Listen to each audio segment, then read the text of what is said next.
O senhor, sendo um homem tão inteligente, racional, como que o senhor aceita todos os relatos sobre Jesus? Diga sinceramente, Caio, se há algum milagre que você acha que possa ter sido exagero daquelas pessoas. Não, eu vejo fenômenos extraordinários acontecendo à minha volta todos os dias. Eu mesmo já me deparei com o impensável, verdadeiras loucuras.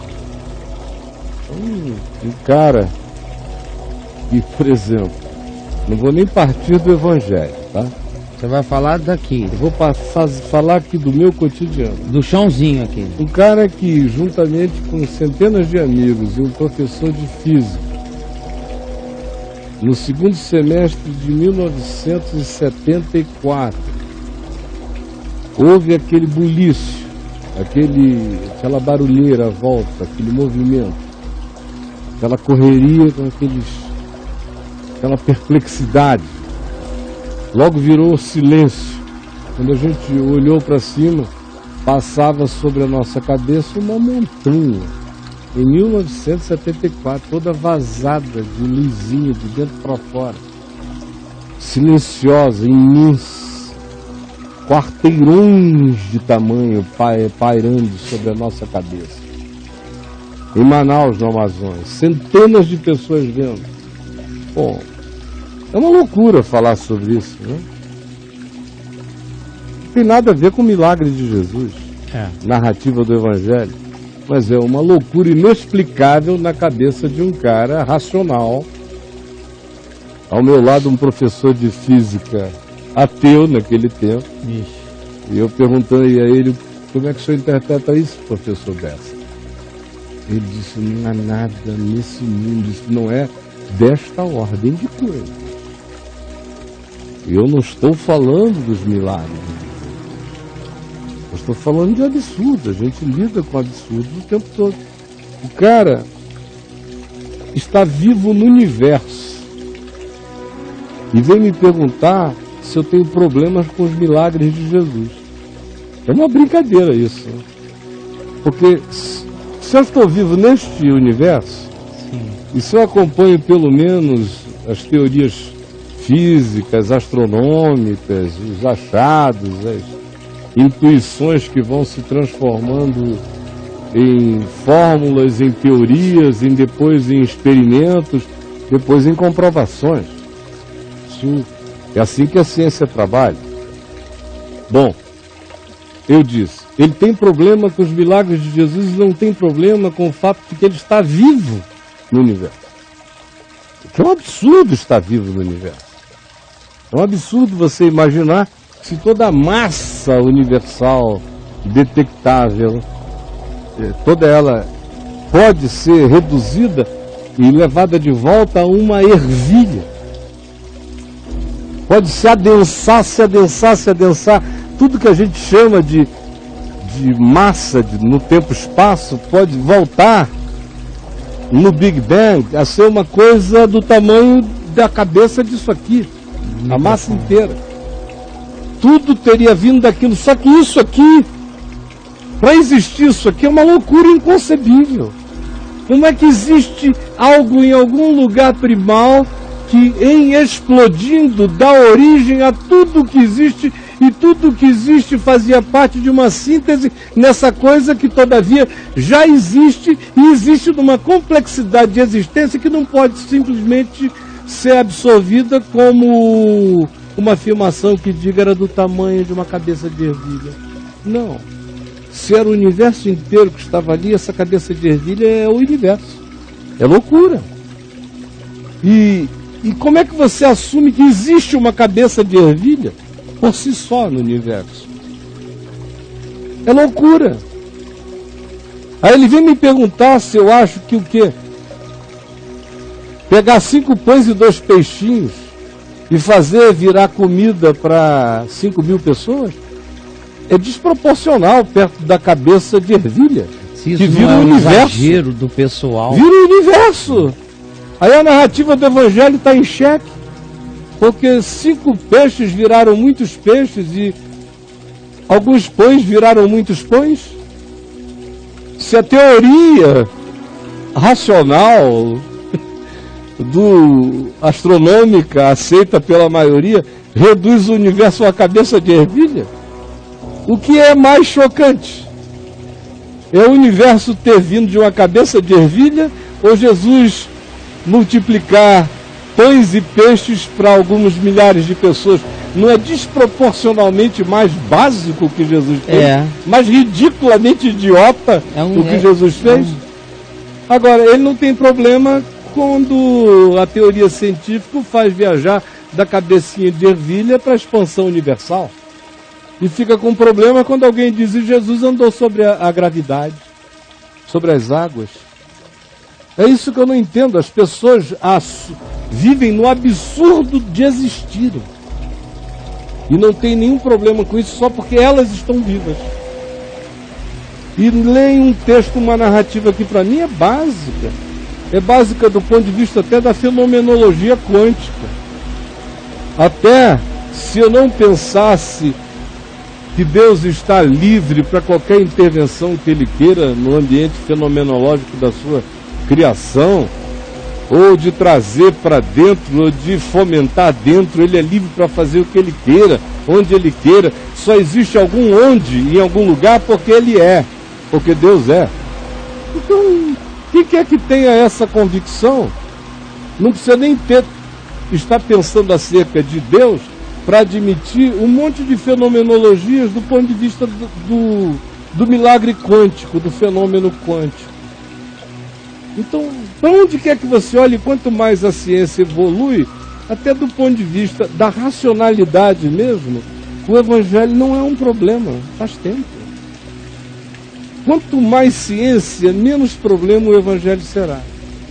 Quanto menos ciência na cabeça do indivíduo, mais os milagres do Evangelho parecem ser umas coisas absurdas. No fim nós vamos ver que nunca houve nenhum absurdo. Porque o absurdo é apenas uma designação minha. Quem é que vai falar de absurdo com Deus?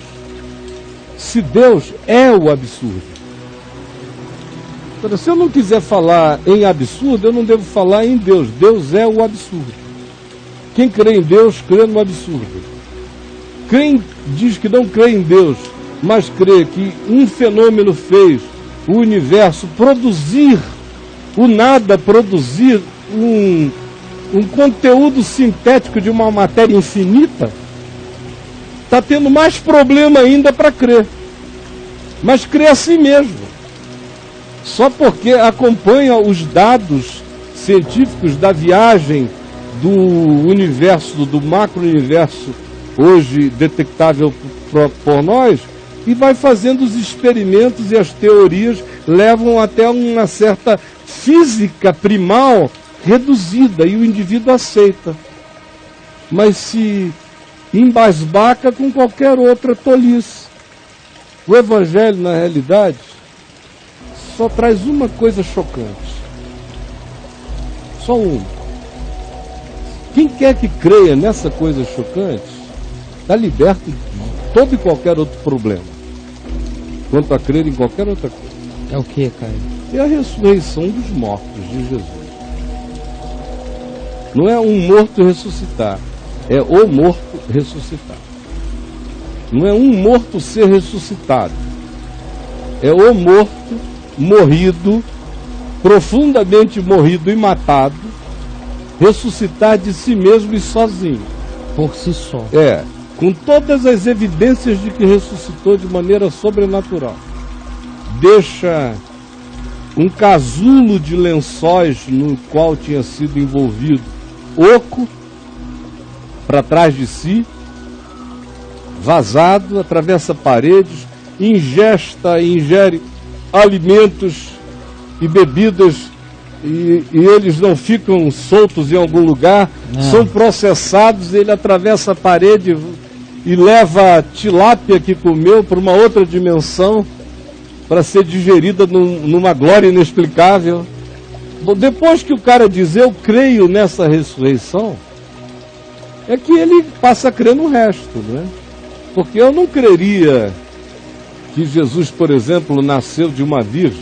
Eu só creio que ele nasceu de uma virgem porque ele ressuscitou de entre os mortos. Sim, sim. Eu só creio que ele andou sobre as águas porque ele ressuscitou de entre os mortos. Então o que dá razão à crença aos milagres Tudo todos é é a ressurreição. Tire a ressurreição, você fica com um monte de fenômenos para estudar. E é o que o pessoal, os judeus não creem, né? Não creem na ressurreição. Que a ressurreição é que se eles crerem, Quem acabou. crê na ressurreição para de conversa. Fecha.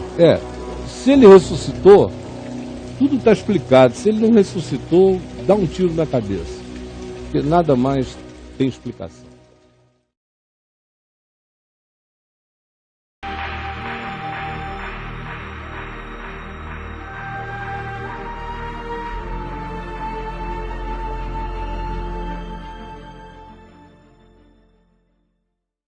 Sobre isso, né? Não tem nada a ver com o milagre de Jesus, narrativa do Evangelho, mas é uma loucura inexplicável na cabeça de um cara racional. Ao meu lado, um professor de física ateu naquele tempo, e eu perguntei a ele: como é que o senhor interpreta isso, professor Bessa? Ele disse: não há nada nesse mundo, isso não é desta ordem de coisas. Eu não estou falando dos milagres, eu estou falando de absurdo. A gente lida com absurdo o tempo todo. O cara está vivo no universo e vem me perguntar se eu tenho problemas com os milagres de Jesus. É uma brincadeira isso, né? Porque se eu estou vivo neste universo, e se eu acompanho pelo menos as teorias físicas, astronômicas, os achados, as intuições que vão se transformando em fórmulas, em teorias, depois em experimentos, depois em comprovações. Isso é assim que a ciência trabalha. Bom, eu disse, ele tem problema com os milagres de Jesus e não tem problema com o fato de que ele está vivo no universo. Que é um absurdo estar vivo no universo. É um absurdo você imaginar que se toda a massa universal detectável, toda ela pode ser reduzida e levada de volta a uma ervilha. Pode se adensar, se adensar, se adensar. Tudo que a gente chama de massa no tempo-espaço pode voltar no Big Bang a ser uma coisa do tamanho da cabeça disso. Quem crê em Deus, crê no absurdo. Quem diz que não crê em Deus, mas crê que um fenômeno fez o universo produzir, o nada produzir um conteúdo sintético de uma matéria infinita, está tendo mais problema ainda para crer. Mas crê a si mesmo. Só porque acompanha os dados científicos da viagem do universo, do macro-universo, hoje detectável por nós, e vai fazendo os experimentos e as teorias levam até uma certa física primal reduzida, e o indivíduo aceita. Mas se embasbaca com qualquer outra tolice. O Evangelho, na realidade, só traz uma coisa chocante. Só uma. Quem quer que creia nessa coisa chocante, está liberto de todo e qualquer outro problema. Quanto a crer em qualquer outra coisa. É o que, Caio? É a ressurreição dos mortos de Jesus. Não é um morto ressuscitar, é o morto ressuscitar. Não é um morto ser ressuscitado, é o morto morrido, profundamente morrido e matado, ressuscitar de si mesmo e sozinho. Por si só. Com todas as evidências de que ressuscitou de maneira sobrenatural.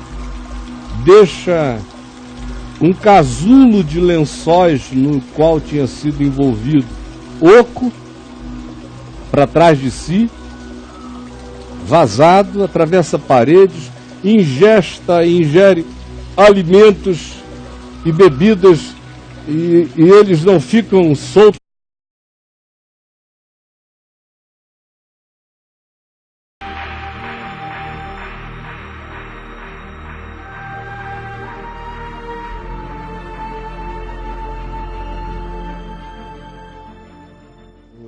O senhor, sendo um homem tão inteligente, racional, como que o senhor aceita todos os relatos sobre Jesus? Diga sinceramente, Caio, se há algum milagre que você acha que possa ter sido exagero daquelas pessoas. Não, eu vejo coisas, fenômenos extraordinários acontecendo à minha volta todos os dias. Eu mesmo já me deparei com o impensável, verdadeiras loucuras. Um cara que, por exemplo, não vou nem partir do Evangelho, tá? Você vai falar daqui. Eu vou falar aqui do meu cotidiano. Do chãozinho aqui. Um cara que, juntamente com centenas de amigos e um professor de física, no segundo semestre de 1974, houve aquele bulício, aquela barulheira à volta, aquele movimento, aquela correria com aquela perplexidade. Logo virou silêncio. Quando a gente olhou para cima, passava sobre a nossa cabeça uma montanha. Em 1974, toda vazada de luzinha de dentro para fora. Silenciosa, imensa. Quarteirões de tamanho pairando sobre a nossa cabeça. Em Manaus, no Amazonas, centenas de pessoas vendo. Bom, é uma loucura falar. Como faz viajar da cabecinha de ervilha para a expansão universal? E fica com problema quando alguém diz que Jesus andou sobre a gravidade, sobre as águas. É isso que eu não entendo. As pessoas vivem no absurdo de existirem. E não tem nenhum problema com isso só porque elas estão vivas. E leem um texto, uma narrativa que para mim é básica. É básica do ponto de vista até da fenomenologia quântica. Até se eu não pensasse que Deus está livre para qualquer intervenção que Ele queira no ambiente fenomenológico da sua criação, ou de trazer para dentro, ou de fomentar dentro, Ele é livre para fazer o que Ele queira, onde Ele queira. Só existe algum onde, em algum lugar, porque Ele é, porque Deus é. Então, quem quer que tenha essa convicção, não precisa nem estar pensando acerca de Deus para admitir um monte de fenomenologias do ponto de vista do milagre quântico, do fenômeno quântico. Então, para onde quer que você olhe, quanto mais a ciência evolui, até do ponto de vista da racionalidade mesmo, o Evangelho não é um problema, faz tempo. Quanto mais ciência, menos problema o Evangelho será. Quanto menos ciência na cabeça do indivíduo, mais os milagres do Evangelho parecem ser umas coisas absurdas. No fim, nós vamos ver que nunca houve nenhum absurdo. Porque o absurdo é apenas uma designação minha. Quem é que vai falar de absurdo com Deus? Se Deus é o absurdo. Se eu não quiser falar em absurdo, eu não devo falar em Deus. Deus é o absurdo. Aqui, a massa inteira. Tudo teria vindo daquilo. Só que isso aqui, para existir isso aqui, é uma loucura inconcebível. Como é que existe algo em algum lugar primal que, em explodindo, dá origem a tudo que existe, e tudo que existe fazia parte de uma síntese nessa coisa que, todavia, já existe, e existe numa complexidade de existência que não pode simplesmente ser absorvida como uma afirmação que diga era do tamanho de uma cabeça de ervilha. Não. Se era o universo inteiro que estava ali, essa cabeça de ervilha é o universo. É loucura. E como é que você assume que existe uma cabeça de ervilha por si só no universo? É loucura. Aí ele vem me perguntar se eu acho que o quê? Pegar 5 pães e 2 peixinhos e fazer virar comida para 5.000 pessoas é desproporcional perto da cabeça de ervilha. Se isso que vira não é o um universo. exagero do pessoal. Vira o universo. Aí a narrativa do Evangelho está em xeque.